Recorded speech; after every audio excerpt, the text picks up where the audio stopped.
Today, I have Andrew. Hi, Andrew. Hello. Andrew's back helping me with some beautiful and delicious recipe. We're going to make sourdough. We already make the recipe with the OG, original sourdough. It's bilingual, so please, after you guys watch this video, go and you guys can check this step by step about sourdough recipe. But today we're going to make, what are we making today, Andrew? Carrot cake sourdough. Carrot cake sourdough. I'm very excited about this one. It's the first time we make it. Andrew is the expert. He made the sourdough starter from scratch. He's an expert. He makes beautiful sourdoughs here at home. So we want to try this carrot cake. So he's going to explain, and we're going to have talking, ask questions, and please stay until the end of this video, and we leave the recipe, bilingual recipe, in the descriptions with all the utensils that we're using and everything we're using, so you guys can go and check it out. So let's talk more sourdough.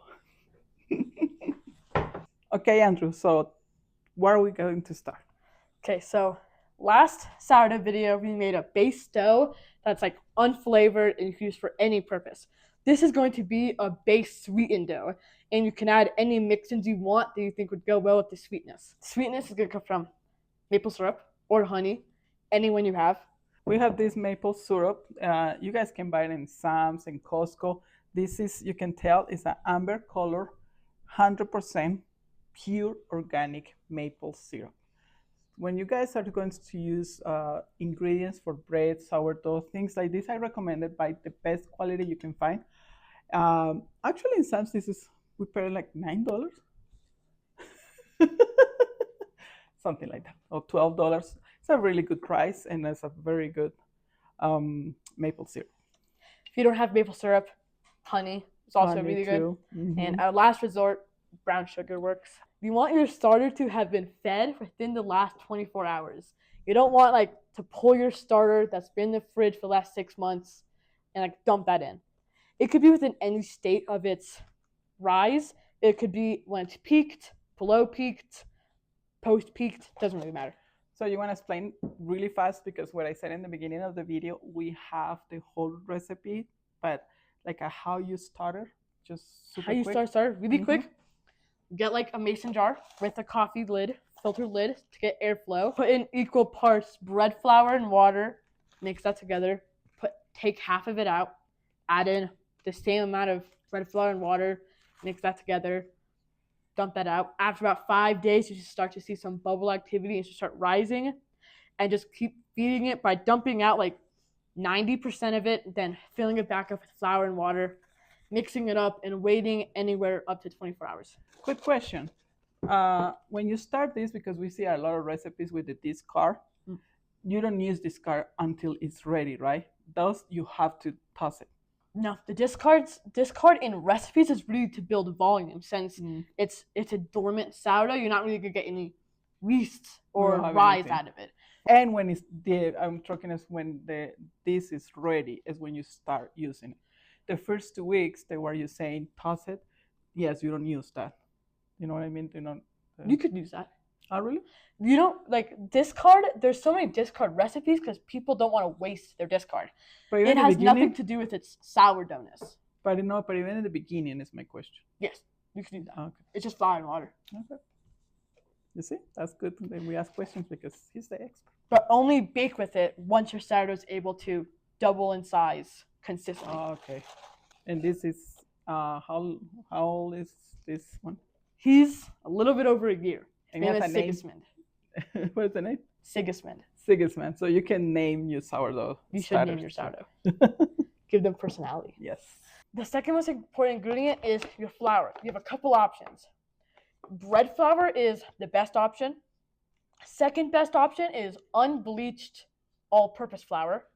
And last, if you really need a sourdough and it's all you have is whole wheat flour, what you don't want to use is bleached all-purpose flour. Why? It has a low protein content and has certain things added to it that kills bacteria. Okay. It's good for like cookies and cakes, but for sourdough, it's a no-go. So next is just water. Has to be filtered water. Tap water cannot work. There's things in tap water to kill bacteria so you don't drink it, but it will kill your sourdough too while rising. Last is salt. Use any salt. We're using, this is a fine sea salt. This is sea salt. I've done it with iodine salt, kosher salt, even some like really thick salt. Also. It all works. First, you want your sourdough starter. You want 150 grams of this. 150? Mm-hmm. Well, really good, Andrew. Woo. Yeah, holy cow. What's really important about the 150 is we're going to do like a 4 or 5 hour rise. If you're planning to let this go overnight or in the fridge, you're going to want to do way less or it'll overproof by the time you wake up. Next is our warm water. Heat activates yeast, makes it work better. It's really useful to use warm water if you don't have a really strong sourdough. My sourdough is a beast, but I'm going to use water to help him out. If you're using 150 grams of starter, you're only going to be doing about 300 grams of water. If you're using less starter to go for a longer rise, use more water to adjust for the moisture. So 300 grams of warm water. When you're baking, is one of the utensils that you guys have to buy. Definitely it has to be a scale. Definitely a scale, yes. Especially for sourdough. And this is not a kind of recipes that, I trust my eye. You know, like me, I have a lot of recipes and I just put salt or spices with my eye with no problem. When we are baking, it's very important to do it exactly where you need. So a scale, this is if you don't have one, I think you just invest. This is not really expensive. This is like $15. It's a $15 a scale. I said I put all in the descriptions. I put everything we're using so you guys can go and check. But yes, use the scale. So I'm pretty good at making sourdough. So we're going to do 350 grams of water. It's going to be harder to work with, but it's going to be more soft. If you don't like wet doughs, definitely keep at 300. Okay. This is our wet ingredients. So next, the maple syrup. How much you put in maple syrup? 40 to 50 grams.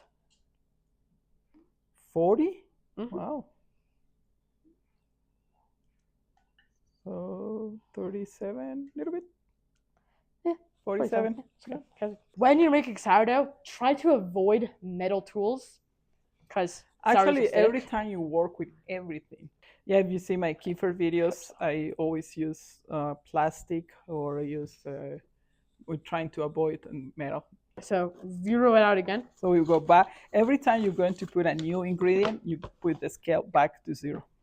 Now we're going to add 500 grams of bread flour. What will you have? Keep going. Keep going. Keep going. It's kind of like a game too. My motto is cooking at home with family is an act of love and health. And this is an example. The things that we do at home. We cook together. The kids, even since they're little, they always involved in the kitchen. Andrew is only 14, and now the same like Anthony. They cook, they bake. The girls the same, and I love this idea because you have time for your kids to talk together, to have more bonding time. Like exactly what we're doing with Andrew right now. Mm-hmm. Okay. Now about 20 grams of salt. It's going to seem like a lot of salt. Beat the salt. Commit. And the life. Flavor. Okay. Now. Okay. That's it for the base dough. If you have a bread whisk, that'll make this a lot easier. If you don't have one. Like us. Yeah. You're going to have to use your hands. Spatulas do not work. Hands is the best utensil in the kitchen. It's the best. I don't care what other people say. I say, God gave us these 2 beautiful hands. We can use it, of course, like Andrew said, very clean. Always keep them clean. Keep your fingernails cut really short too. That's good when you are cooking. It's a chef tip. We always keep our nails really short. Nothing that you can get in. So go ahead, Andrew. I like this part. Go, Andrew, go. So how you started? You starting from the bottom and up? Yeah, you're just trying to Circle. get them start to mix together. Hope for the best. That bowl is perfect. We should have bigger. That works good. This is the bowl I use if I'm only ever making one loaf. If I'm making 2 loaves, I'll use a bigger one. Okay. Sometimes we double the recipes too. I usually double the recipes. Mm-hmm. Sourdough is very scalable. You don't have to do different batches. You can just do it all at once, and just when you're shaping, cut it into different pieces. Mm-hmm. At school, Andrew has a customer, right? He loves the sourdough, and he was, Andrew, are you making us sourdough? He's buy sourdough for Andrew. Yeah, I'm Can pretty start- bad supplier. You can start the business. So if you guys want some sourdough, just send me Shoot me a call. a DM. That's it. Yeah, you don't want it to be too smooth. Mm-hmm. When the sourdough, when it's rising, it eats the stuff, it basically all comes together. Now, we cover with a towel and wait 15 minutes. So let me show you how the consistency is definitely like you barely kneel. You just want it to come together. Just come together. We're going to wait 15 minutes so the flour can be absorbed by the water a little bit to make it easier for the set of stretch and folds. What happens if you don't let it rest for 15 minutes? Not much. Nothing. It's just it's easier to fold. It's easier, more effective. And in those 15 minutes, we're going to shred the carrots. We have the raisins ready. And what else we put in? Walnuts. And walnuts. So this is going to look really good. See you guys in 15 minutes.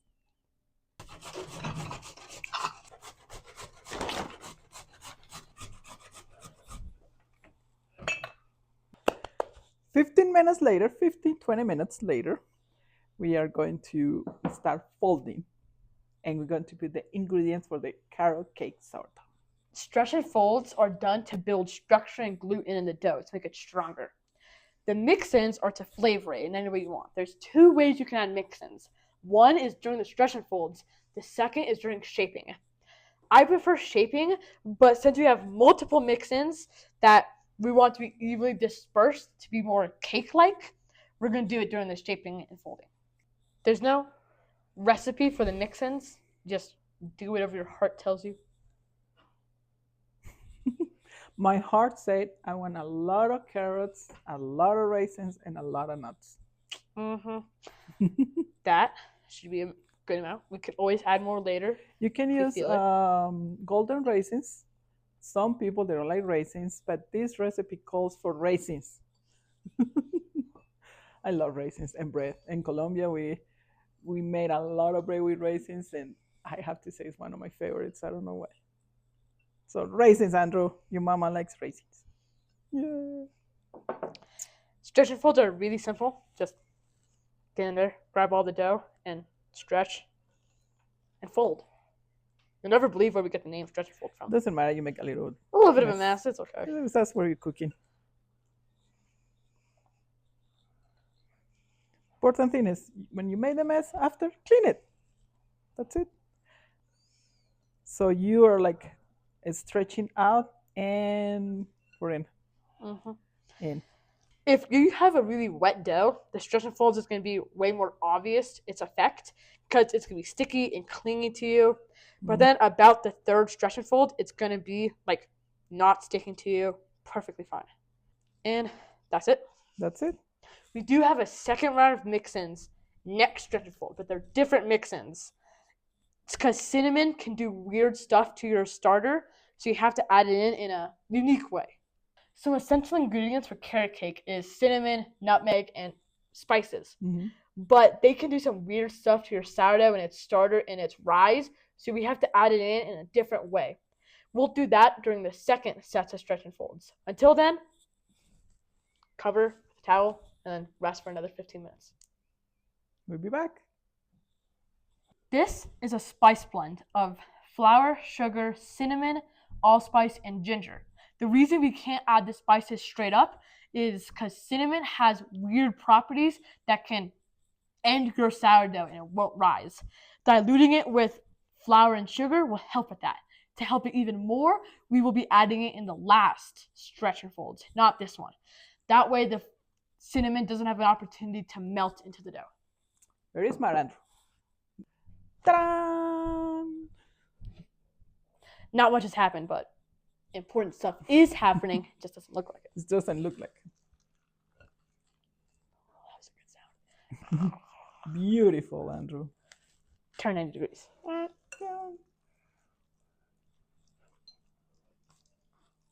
So you stretch.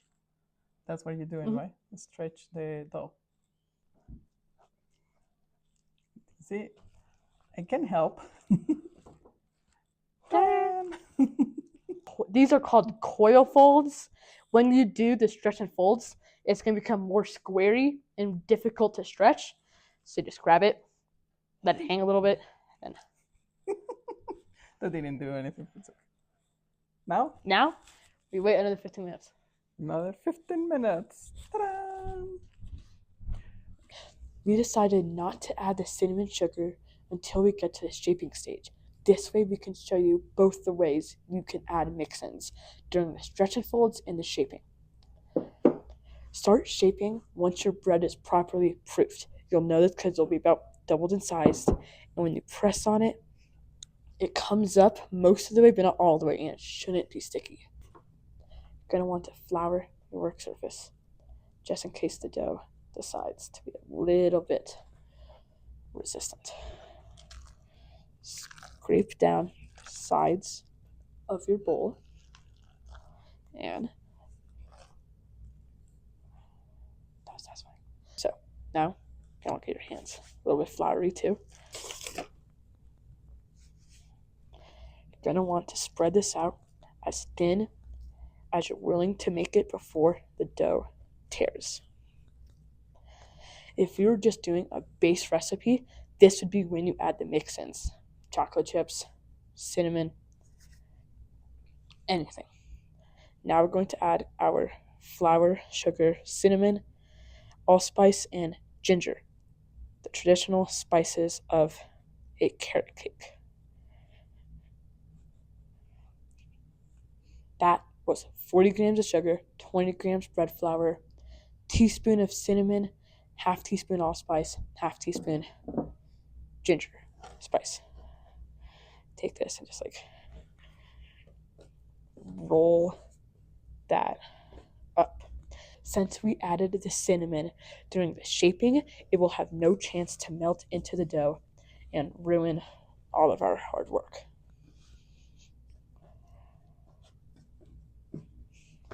Now we're going to do the strengthening of the dough, the shaping, the official shaping. So what you're going to want to do is go this way, back, this way, back, this way, back.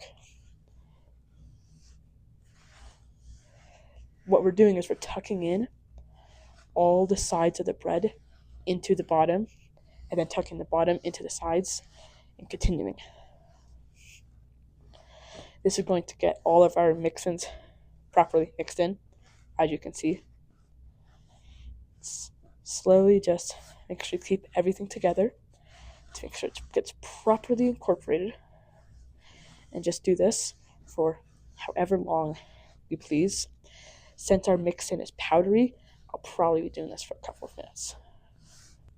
If you feel it's not sticking to the work surface or sticking too much, add more flour. I'm going to be removing flour because you do want it to stick a little bit to build some gluten.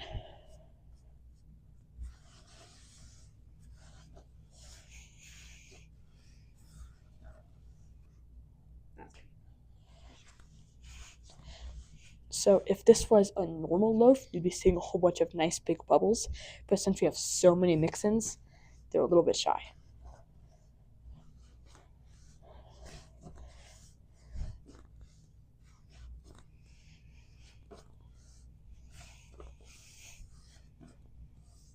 Now it should be in a perfect sphere with a smooth top, except for the mix-ins that's sticking out, obviously. Now in a glass bowl, slightly larger than the bread, You're going to line it with a towel and add a little bit of flour so it doesn't stick when coming out later. If your dough is super wet, add a whole bunch of flour here. Just gonna take it in, place it in. Bottom, always ugly. This is what we call the seam, where all the edges start pushing together. A little bit more flour.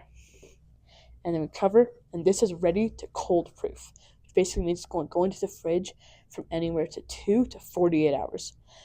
Less than that, and you may as well just bake it now. More than that, it'll have too much time to proof and likely become overproofed and deflated. Now we're going to cover this with plastic wrap, place in the fridge. Hello, we are back. Second day, it's the day after. And explain a little bit what we haven't done so far. So we first made the dough, then we added the mix-ins during the stretch and folds, waited for about 5 hours till it was doubled in size and fully proofed. Then we added the cinnamon mix-in, shaped it, and placed it in the fridge to cold proof for 18 hours. Unravel your sourdough. There it is. Beautiful. Really looks like a carrot cake. Sourdough.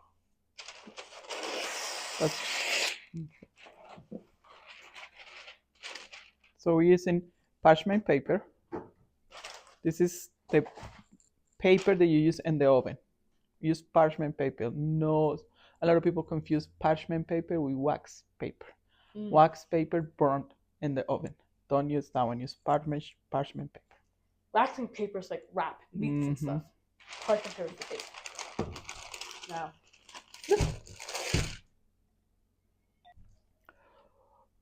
Ooh, that's a beautiful carrot cake bread, Andrew. Usually you see people online scoring right now when it's raw. I don't like to do that because I find since the dough is raw, it just like seals itself back up. So we're going to do what's called a 7-minute score, which means you bake it for 7 minutes, then pull it out and score it. So it's already slightly cooked and it's easier. Okay. Good. Our oven has been preheating at 450. Usually you want to bake at 500, but since this loaf has sugar in it, you want to lower the temperature so it doesn't burn. Very careful with this step, right, Andrew? Use a Dutch oven. This is the Dutch oven or cast irons. Those are the best to do it. Okay. Cover. Okay. Tip that Andrew forgot. Well, it's because I do that when I pull the lid out. Okay. But exactly. Always keep the towel because this is really hot, so you don't want to burn yourself. So when you take the lid out, even if after or before, always keep it so you don't forget.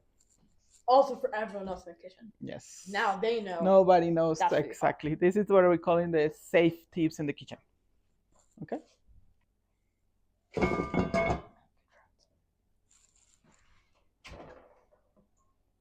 Now it's back for 8 minutes.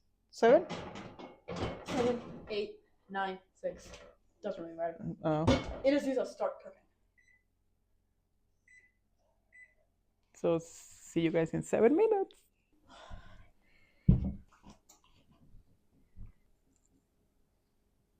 Is this kerning? What? The thing where you cut it? Is that what you... Scoring. Scoring. Yeah. Scoring.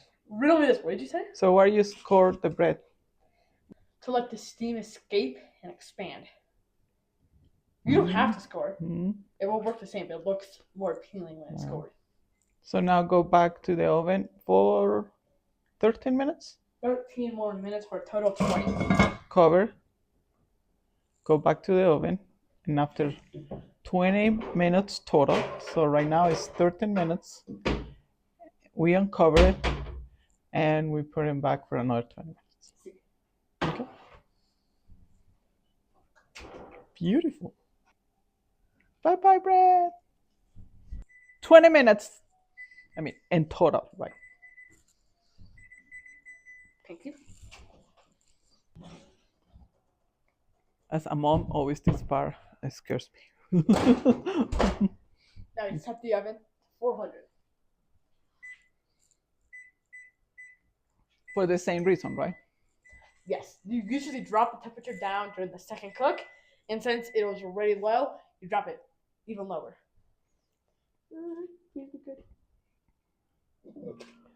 Ooh.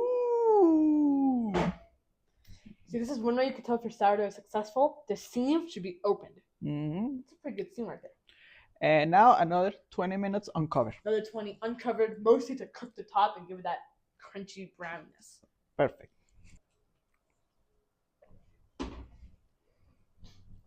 It's been 20 minutes. The moment is through. We've been waiting all this time just for this exactly moment. Here we go.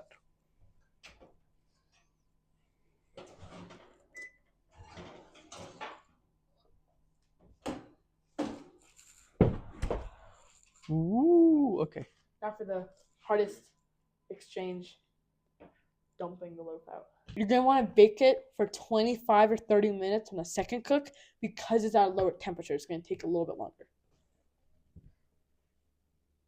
Beautiful.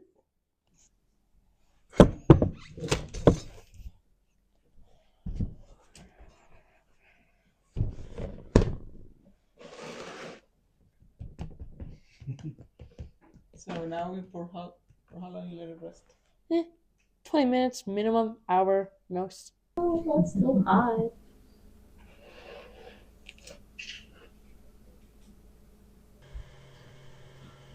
No, that's super. The cause itself is really important, but just for you to go out there by yourself.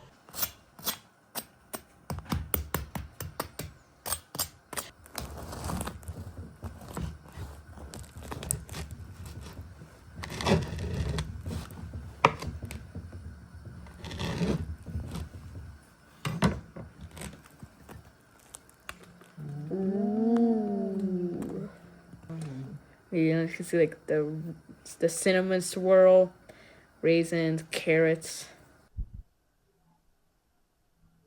Andrew, excellent job as always. Thank you, thank you. Got beautiful. The nuts, you can see the nuts, the cinnamon, the raisins, the carrots. And there's still air bubbles. And there's the air bubbles. Looks so nice and soft. Perfect. Now the best part. We have Colombian hot chocolate. It's snowing outside, it's cold, so this is the perfect weather. Now the best part. It's a little hot. You can let it cool down completely. But we can wait. Impatient. Sorry. The crust, we got beautiful crust. We have a piece. Thank you. So what is the end of the video, Andrew? Remember, baking at home with familia is an act of health and love. I like that, baking at home, right? Because we're baking today. Guys, please like, share, subscribe if you like this video. And I know for sure you guys love this video because Andrew gave a lot of information, a lot of scientific terms. Science lessons. Science lessons. Andrew gave us a very good science lessons about everything about the sourdough. So please subscribe. And now, salud, the best part. Sorry, I have to do this.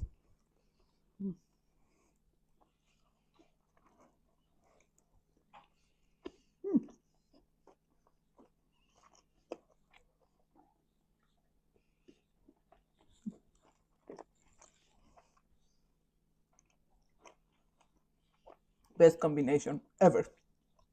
Bread and hot chocolate. So what do you think, Andrew? Explain what is so good in elastic. It just is. Cut the video right there. Stop video. Thank you. Bye.